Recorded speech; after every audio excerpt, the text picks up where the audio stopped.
Assalamualaikum warahmatullahi wabarakatuh, Ustaz. Assalamualaikum warahmatullahi wabarakatuh.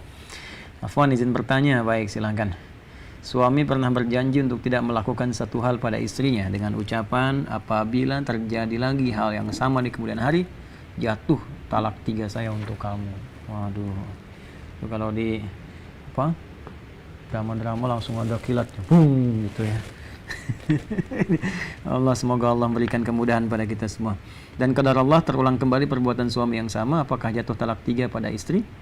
Baik, kondisi 1, menurut suami ketika ia mengucap janji tersebut dalam kondisi terpaksa karena tidak mau kehilangan istri. Bagaimana tidak mau kehilangan istri tapi ditalak nih, kumaha teh?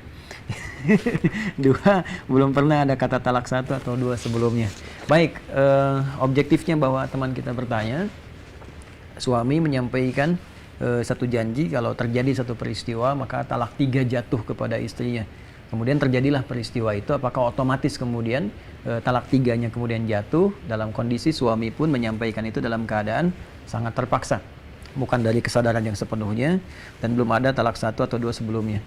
Baik, kita rujuk dulu kepada keterangan Rasulullah SAW yang terdapat di antaranya dalam hadis riwayat sahabat Abu Hurairah. Ya, sahabat Abu Hurairah radhiyallahu taala anhu. Ya, ini nama aslinya Abdurrahman bin Sakhr. Saya sudah pernah sampaikan kisahnya. Abdurrahman bin Sakhr, ya. Karena beliau itu perawat kucing yang baik, ya, seperti ayah merawat anaknya. Jadi pernah menemukan anak kucing kecil liar dipelihara oleh beliau. Anak kucing kecil liar disebut Hurairah dan dipelihara oleh beliau, ya, seperti ayah memelihara anak. Sampai dibawa, dimasukin jubahnya, malam-malam diselimutin, disuapin kalau lapar. Sampai kemudian dalam perjalanan ada dikisahkan satu masa bertemu dengan Nabi SAW. Lalu anak kucing kecil itu keluar dan Nabi mengatakan, "Anta Abu Hurairah." Kamu bapaknya anak kucing kecil. Jadi merawat anak kucing seperti ayah peduli pada anak. Dari situlah kemudian populer dengan sebutan Abu Hurairah. Beliau meriwayatkan hadis dari Nabi SAW. Dan ini nanti akan dikutip oleh beberapa imam-imam ahli hadis, di antaranya ada Imam At-Tirmidzi.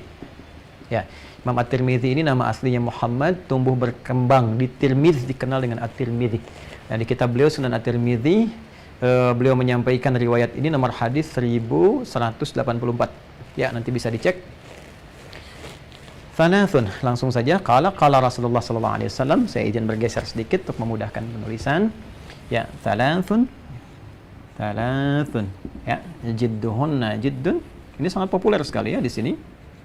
Jidduhunna jiddun wa hazluhunna, ya, wa hazluhunna jiddun. Hati-hati ya. Thalathun ada 3 hal. Hati-hati, ada 3 hal. Jidduhunna jiddun. Kalau ini serius dilakukan, maka hukumnya jadi serius. Nah, ini sudah biasa ya. Jadi kalau serius dilakukan, maka dianggap serius, berlaku hukum. Wahazluhunna, dan kalaupun bercanda bukan serius tapi dilakukan, jiddun, tetap dihukumi oleh syariat menjadi serius. Hati-hati nih, ya, ini sangat unik. Ada satu hukum dalam syariat tentang 3 persoalan yang kalau Anda kerjakan baik serius ataupun canda, hukumnya tetap serius. Artinya terjadi hukum di dalamnya. Ya, 1, an-nikah. Awas, hati-hati nih. Ya, nikah. Kemudian at-talaq, yang kedua talak, cerai. Kan? Kemudian yang ketiga raj'ah. Ini semua dalam hukum munakahat, hukum bab tentang pernikahan. Jadi 1, an-nikah. Hati-hati, nikah. Ya, kalau sungguhan sudah jelas kan, ada saksi, kemudian ada maharnya, ada walinya dan sebagainya, itu serius. Tapi yang kadang sering tidak disadari, hati-hati. Teman-teman misalnya yang bikin tentang sinetron, tentang drama, film, terus ada adegan pernikahan tuh. Awas tuh. Kalau kemudian walaupun canda tapi terpenuhi semua syarat-syaratnya, qadar Allah yang main itu walinya ada misalnya kan, maharnya ada, terus disebutkannya namanya lagi langsung misalnya, ya, fulanah binti fulan mas kawin sekian. Walaupun canda di situ, ya, sifatnya sedang membuat satu hal untuk tayangan, tapi kalau dikerjakan itu bisa jadi serius. Ya, karena itu saya sering sarankan kalau nanti ada adegan-adegan demikian, disamarkan atau tidak disempurnakan kalimatnya sehingga tidak menjadi serius dalam hukum syariat. Ya, awas, hati-hati loh, ini kan cuma bercanda, ya, bukan sekedar canda tapi mesti dilihat dampaknya dalam persepsi syariat. Ya, semua boleh punya pandangan, tapi syariat hukum Islam juga punya pandangan dan punya penilaian-penilaian tertentu. Jadi kalau nanti teman-teman yang bikin acara-acara tertentu, ada film, ada drama, ada macam-macam, ya saran saya jangan disempurnakan seutuhnya kalimatnya atau nama-namanya disamarkan sehingga tidak langsung menuju kepada personal yang bersangkutan. Kemudian dan termasuk ini canda nih ya, misalnya sama bapak si fulan, antum kenalan ya sama kawan ya kan, terus anak kamu nih masya Allah ya kalau jadi nih gitu, saya bener nih ya, saya kayak nikahkan kamu nih dengan putri saya, mas kawin sekian, jadi saya terima nikahnya, itu jadi tuh. Ya, makanya hati-hati ya, hati-hati gitu dengan ini, canda bisa jadi serius. Kemudian talak. Nah, talak juga hati-hati supaya tidak main-main. Kenapa syariat memperlakukan ketat pada hukum talak sehingga ada perlindungan kepada istri sehingga suami nggak main-main ya mempermainkan rumah tangga misalnya. Nanti ada konsep yang menekankan kepada perlindungan istri, ada konsep penghormatan kepada suami sehingga ada keadilan di dalamnya. Ya, jadi istri pun di sini dipagari, dikuatkan, dilindungi oleh syariat hukum Islam sehingga derajatnya terangkat, diberikan kemuliaan. Suami sekalipun pemimpin diberikan batasan-batasannya, di mana harus tegas, di mana mesti dilarang, di mana diminta menyayangi, menghormati, mengayomi dan sebagainya. Termasuk dalam persoalan ini tentang talak, ya, tentang cerai atau talak. Di sini sangat ketat dalam hukum Islam, tidak boleh ada main-main. Ya, karena ini terkait dengan perasaan, terkait dengan kekuatan, terkait dengan dampak. Ya karena itu dalam Islam saking ketatnya ya pengetatan dan perlindungan terhadap istri dalam kehidupan rumah tangga, maka talak pun tidak boleh dipandang sepele. Ya jangan main-main, kalau kamu sampaikan main-main dihukumi serius.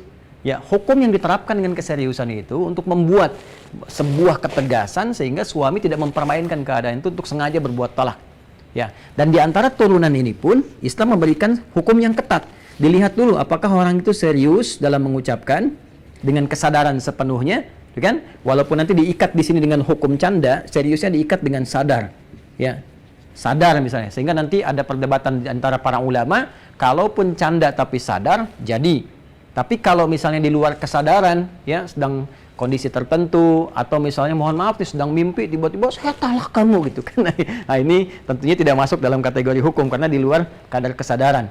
Tapi kalau dia menyampaikan dalam aspek kesadarannya, nah, serius ataupun canda, itu bisa menjadi hukum. Ya, kemudian yang kedua, tidak sembarangan dalam memberikan hukum talak langsung pada tahap yang tertinggi. Ya, kan ada nanti tahap talak yang 1, talak 2, talak 3. Itu pun bukan permainan teman-teman sekalian. Ingat betul ya. Jadi talak itu solusi terakhir dari syariat untuk menyatukan. Asalnya bukan memisahkan. Ya, asalnya bukan memisahkan. Jadi diberi kesempatan untuk sadar kembali ya akan rencana kehidupan berumah tangga, tentang hikmah berumah tangga, tentang kasih sayang yang telah dijalin. Jadi diberikan solusi sampai 3 kali. Ya kan? Jadi pertama ini sampai diberi kesempatan untuk balik lagi 3 kali masa suci kan? Kalau suami pengen balik di situ segera untuk kembali lagi ya tanpa diikat oleh akad kembali. Ya, jadi ini sebenarnya solusi untuk memikirkan lagi, merenungkan lagi. Awalnya bukan konsepsi yang diarahkan untuk memisahkan, lebih untuk menyatukan sebagai bagian solusi terakhir. Nanti kalau satu misalnya, ya belum juga selesai, rujuk, tapi terjadi lagi, kasih kesempatan kedua. Ya kan? Kedua nanti sudah bagus, tapi terjadi situasi lagi, nah baru pada yang ketiga. Yang ketiga lebih ketat lagi. Kalau terjadi talak yang ketiga, maka tidak boleh menikah lagi dua itu kecuali dua pasangan itu sudah menikah dulu dengan pasangan yang lainnya. Sebagai pelajaran besar supaya tidak main-main dalam rumah tangga. Itulah pengetatan dan keindahan hukum Islam dalam memberikan perlindungan pada bab rumah tangga.